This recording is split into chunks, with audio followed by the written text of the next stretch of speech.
वालेकुम students of first year. ये हमारा आपकी इस एग्ज़ाम का सिलेबस है। सिलेबस को ये देखें, इसके 3 चैप्टर्स हैं, चैप्टर 1, 2 एंड 6। ग्रेविटेशन का चैप्टर भी हमने कर रखा है। तो पहले चैप्टर से आ जाएं। फिज़िक्स फर्स्ट ईयर सिलेबस 1 ये लिखा हुआ है आपके सामने, और इसके ऊपर आप ये देखें चैप्टर 1 मैंने लिखा है और उसके नीचे इसके टॉपिक्स के नाम लिखे हुए हैं। नंबर 1 पे है derive the dimension of the following physical quantities.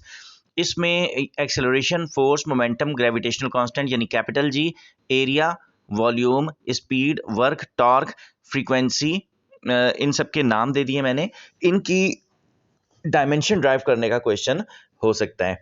तो यानी ये कि ये क्वांटिटीज लिखी होंगी कि drive the dimension of any 3 of them. कोई 5 दे दी जाएंगी और इसके अंदर से कोई आपको चॉइस 2 की चॉइस हो जाएगी, तो वही 3 करनी होंगी। अच्छा, दूसरे नंबर पे जो लिखा है prove that the following are dimensionally correct. Dimensionally correct के क्वेश्चन में ये इस जगह पर ये देखें, अगर मैं ये दिखा सकूं तो ये क्वेश्चन नंबर 2 है इस जगह पर। तो ये देखें, इसमें एक तो पहले है s is equal to V T, इसको डायमेंशनली करेक्ट यानी लेफ्ट हैंड साइड और राइट हैंड साइड की डायमेंशन करेक्ट है, ये प्रूफ करना है। फिर इसके बाद first equation of motion, second equation of motion, third equation of motion, इन तीनों इक्वेशंस की प्रैक्टिस करनी है आपने। इसमें प्रूफ करना है कि इनकी डायमेंशन करेक्ट है और left hand side is equal to right hand side.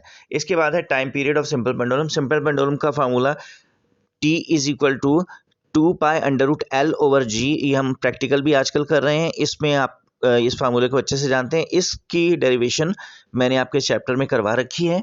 इसको आपने प्रूव करना है कि left hand side right hand side के इक्वल है। इसके बाद time period of simple pendulum के बाद time period of spring mass system है। स्प्रिंग मास सिस्टम का time period 2 pi under root m over k होता है। तो इसकी डेरिवेशन भी आपकी कॉपी पे मैंने करवा के रखी हुई है। इसके बाद वेव इक्वेशन है। ये फाइनल एग्जाम में ये तीनों डेरिवेशंस डायमेंशनल करेक्शन के क्वेश्चन में आती हैं, इसलिए मैंने इन तीनों को आपके सिलेबस में शामिल रखा है। वेव इक्वेशन में v is equal to F lambda की इक्वेशन है, जिसे आप डायमेंशनली प्रूव करेंगे कि left hand side is equal to right hand side. अब आए जरा चैप्टर 2 पर। चैप्टर 2 में स्टार्ट हम ले रहे हैं difference between scalars and vector से, इस जगह पर। अच्छा, अब ये मैंने इसलिए डिफरेंस लिख दिया कि दोनों ही डेफिनेशन इसमें आ जाएंगी, स्केलर्स की वेक्टर्स की, और इनकी थोड़ी थोड़ी सी आइडिया भी आपको आ जाएगा और आपको ये एहसास हो जाएगा कि इसमें आपको क्या क्या मेमोराइज करने की ज़रूरत है। इसके बाद है ग्राफिकल रिप्रेजेंटेशन ऑफ वेक्टर। इसमें एरो हेडेड लाइन के ज़रिए जो रिप्रेजेंट किया जाता है उसका कोई क्वेश्चन दिया जा सकता है, जिसमें स्केल, पेंसिल और प्रोटेक्टर यानी डी और कंपास की ज़रूरत आपको पड़ सकती है। तो ये फाइनल जब आप पेपर देने आए तो अपना ज्योमेट्री बॉक्स लेकर आएँ। अच्छा, इसके बाद है पोजीशन वेक्टर। पोजीशन वेक्टर हम पढ़ चुके हैं, इसकी डेफिनेशन हमें पता है। तो पोजीशन वेक्टर की डेफिनेशन उसका मॉडुलस जो कैलकुलेशन होती है कि मॉड कैसे कैलकुलेट करना है, इसका कोई क्वेश्चन हो सकता है आपके पेपर में। इसके बाद है डेफिनेशन ऑफ यूनिट वेक्टर और इट्स कैलकुलेशन। तो यूनिट वेक्टर आपको पता है डेफिनेशन इसकी क्या होती है और फिर इसका कैलकुलेशन कैसे की जाती है, वो आपको तरीका पहले से पता है। इसी का कोई एक न्यूमेरिकल हो सकता है। और फिर addition of vectors by head to tail rule, addition of vector by parallelogram method, addition of vector by rectangular component method. ये एडिशन के जो 2-3 तरीके हैं उन तीनों के बारे में क्वेश्चन हो सकता है। ये ग्राफिकल क्वेश्चन भी हो सकता है जिसमें आपको कोई ड्राइंग वगैरह पेंसिल वर्क से करनी हो। इसके नीचे आ जाए definition of the negative of a vector. Negative vector की क्या डेफिनेशन होती है ये आपने डिफाइन करना है। और उसके बाद subtraction of vector, one vector from the other, यानी एक वेक्टर को दूसरे से सब्ट्रैक्ट करने का क्या तरीका होता है। ये तरीके में कोई क्वेश्चन हो सकता है जिसमें आपसे ये पूछा जाए कि सब्ट्रैक्ट वेक्टर बी फ्रॉम ए और उनकी वैल्यूज दे दी जाए। ऐसे क्वेश्चंस हमने आपकी कॉपी पर करवा रखे हैं, उन्हीं में से कोई एक क्वेश्चन हो सकता है, ये कोई अलग वैल्यू हो सकती है, आप उसकी प्रैक्टिस कर लीजिएगा। ग्राफिकल प्रॉब्लम्स, ग्राफिकल प्रॉब्लम्स का मतलब ऐसे प्रॉब्लम्स जिसमें आपको ड्राइंग करके उसका आंसर देना है। जैसे यानी अगर मैं 3 किलोमीटर ईस्ट और 4 किलोमीटर नॉर्थ के 2 वेक्टर्स को ऐड करवाऊं तो इसका आंसर क्या आएगा। तो ऐसे में आपको ग्राफिकली इनको ऐड करके इनके जो स्केच है वो ड्रॉ करके इसका रिजल्टेंट निकालना होगा।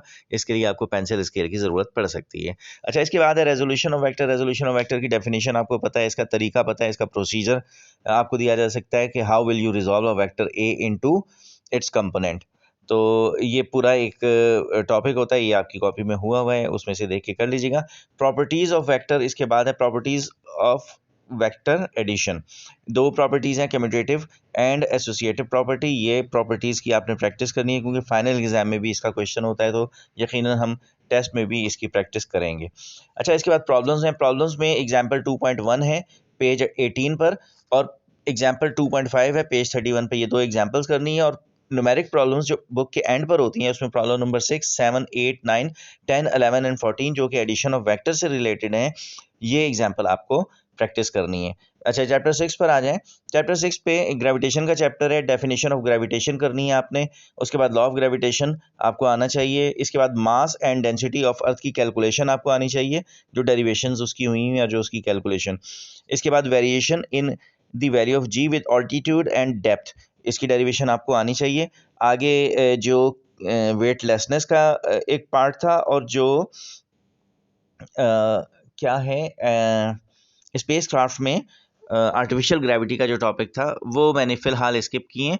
तो नीचे प्रॉब्लम देख लें। प्रॉब्लम नंबर 2 करना है आपने। चैप्टर के एंड पे जो प्रॉब्लम्स दिए गए हैं, उसमें प्रॉब्लम नंबर 2, 4, 5 एंड 6 ये फाइनल एग्जाम में भी आया करते हैं। इनकी प्रैक्टिस आपने करनी है। तो मैं ये आपको व्हाट्सएप पर पूरा सिलेबस भी शेयर कर रहा हूँ, और उसकी वीडियो भी शेयर कर रहा हूँ, ताकि आपको समझने में आसानी और बार बार मुझसे अलग से आके ये आपको ना पूछना पड़े। तो बहुत शुक्रिया बेटा, प्रैक्टिस कीजिए इसकी, और प्रैक्टिस करके बहुत अच्छे से तैयारी करके तशरीफ़ लाइए। बहुत शुक्रिया। अल्लाह हाफ़िज़।